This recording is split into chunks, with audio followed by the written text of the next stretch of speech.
जय श्री राम। माता सबरी की कथा। बात भगवान राम के जन्म से पहले की है, जब भील आदिवासी कबीले के मुखिया अज के घर बेटी पैदा हुई थी। उसका एक नाम श्रमना और दूसरा नाम सबरी रखा गया। सबरी की माँ इंदुमती उसे खूब प्यार करती थी। बचपन से ही सबरी पशु पक्षियों की भाषा समझकर उनसे बातें करती और जब सबरी की माँ उसे देखती तो कुछ नहीं समझ पाती थी। कुछ समय बाद एक पंडित ने सबरी के परिवार को बताया कि वो आगे चलकर सन्यासी बन सकती है। इस बात का पता चलते ही सबरी के पिता ने उसका रिश्ता तय कर दिया। जैसे ही शादी का दिन नज़दीक आया, सबरी के घर वालों ने खूब सारी बकरियां और अन्य जानवर घर के पास लाकर बांध दिए। एक दिन सबरी की माँ जब उसके बाल बना रही थी तो उसने माँ से पूछा, इतने सारे जानवर हमारे घर क्यों लाए गए हैं? माँ ने जवाब दिया, बेटी, तुम्हारा विवाह होने वाला है, इसलिए हम लोगों ने इनका इंतजाम बलि के लिए किया है। तुम्हारी शादी के दिन ही बलि प्रथा होगी और फिर इनसे स्वादिष्ट भोजन बनाकर सबको परोसा जाएगा। यह सुनकर सबरी बहुत दुखी हुई। काफ़ी देर तक सबरी ने उन जानवरों को आज़ाद करने के बारे में सोचा। सोचते सोचते सबरी के मन में हुआ कि अगर ये जानवर यहाँ नहीं होंगे तो इनकी बलि रुक सकती है। ऐसा नहीं हुआ तो मेरे घर से कहीं चले जाने पर ही यह बलि रुकेगी। जब मैं ही नहीं रहूँगी तब ना विवाह होगा और ना ही बलि प्रथा। इससे मासूम जानवर बच जाएंगे। इसी सोच के साथ जानवरों को रखी गई जगह पर सबरी पहुंची। उसने सोचा कि उन्हें खोल देती हूँ, लेकिन वो ऐसा नहीं कर पाई। उसके बाद सबरी जंगल की तरफ भागने लगी। भागते भागते सबरी ऋषि मुख पर्वत पहुंच गई। वहाँ करीब 10,000 ऋषि रहा करते थे। सबरी को लगा कि वो भी इसी जंगल में किसी तरह ऋषि मुनियों की सेवा करके अपना जीवन जी लेगी। वो चुपचाप उसी जंगल में एक हिस्से में किसी तरह से रहने लगी। सबरी रोजाना ऋषि मुनियों की झोपड़ी के आगे झाड़ू लगाती और हवन के लिए लकड़ियां भी लाकर रख देती। ऋषि मुनियों को समझ नहीं आ रहा था कि जंगल में उनके काम अपने आप कैसे हो रहे हैं। एक दिन सबरी को किसी ऋषि ने देख लिया। उसे देखते ही उसका परिचय पूछा। जैसे ही सबरी ने बताया कि वो भील आदिवासी परिवार से संबंध रखती है तो उसे ऋषियों ने खूब डांट लगाई। सबरी को इस बात का बिल्कुल भी नहीं पता था कि उसकी जाति छोटी है और उसे ऋषियों द्वारा जाति की वजह से अपमान सहन करना पड़ेगा।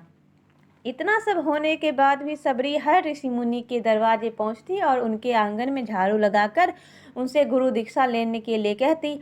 हर कोई सबरी को उसकी जाति की वजह से अपने आश्रम से भगा देता था। ऐसा होते होते काफ़ी समय बीत गया। उसके बाद सबरी मतंग ऋषि की कुटिया में पहुंची। वहां पहुंचकर मतंग ऋषि को सबरी ने बताया कि वो उनसे गुरु दीक्षा लेना चाहती है। उन्होंने खुशी खुशी अपने गुरुकुल में रहने दिया और भगवान से जुड़ा ज्ञान देते रहे। सबरी ने भी अपने गुरु मतंग ऋषि की सेवा करने में कोई कसर नहीं छोड़ी। वो गुरुकुल में के भी सारे काम करती थी। सबरी से खुश होकर मतंग ऋषि ने उससे बेटी मान लिया था। समय के साथ मतंग ऋषि का शरीर बूढ़ा हो गया। उन्होंने एक दिन सबरी को अपने पास बुलाया और कहा, बेटी, मैं अपना देह त्यागना चाह रहा हूँ। बहुत साल हो गए हैं इस शरीर में रहते रहते। सबरी ने दुखी मन से कहा, आपके ही सहारे मैं इस जंगल में रह पाई हूँ।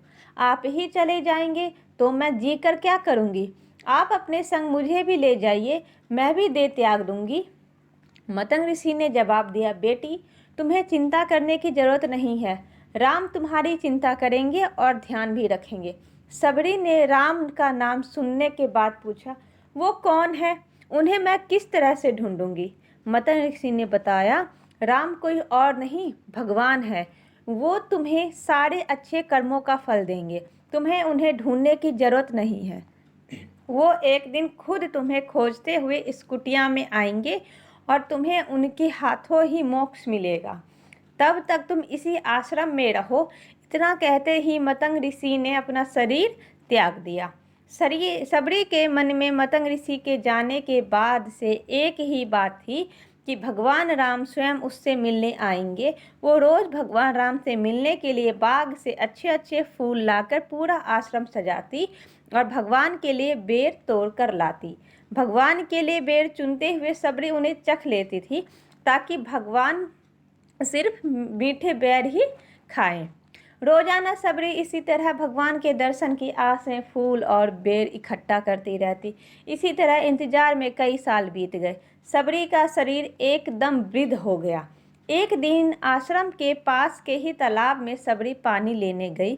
तभी पास के ही एक ऋषि ने उसे अछूत कहते हुए वहां से भगाने के लिए कहा और एक पत्थर मार दिया। वो पत्थर जब सबरी को लगा तो उसे चोट लगी और खून बहने लगा। बहते हुए खून की एक बूंद उसी तालाब के पानी में गिर गई। तभी पूरा तालाब का पानी खून में बदल गया। ये सब होता देख ऋषि ने सबरी को ही डांटा और कहा कि पापिन, तुम्हारी वजह से पूरा पानी खराब हो गया। रोज ऋषि उस पानी को साफ करने के लिए अपनी कई तरह की विद्याओं का इस्तेमाल करते। कई सारे जतन करने के बाद भी कुछ नहीं हुआ। फिर उन्होंने गंगा जैसी कई पवित्र नदियों का जल भी उस तालाब में डाला, फिर भी तालाब का पानी साफ नहीं हो पाया और वो खून जैसा ही रहा। कई सालों तक तालाब के पानी को साफ करने की कोशिश के बाद भी कुछ काम नहीं आया तो ऋषि ने थक कर सब कुछ छोड़ दिया। इस घटना के कई सालों के बाद भगवान राम अपनी पत्नी सीता के हरण के बाद उन्हें ढूंढते हुए उसी तालाब के पास पहुँचे।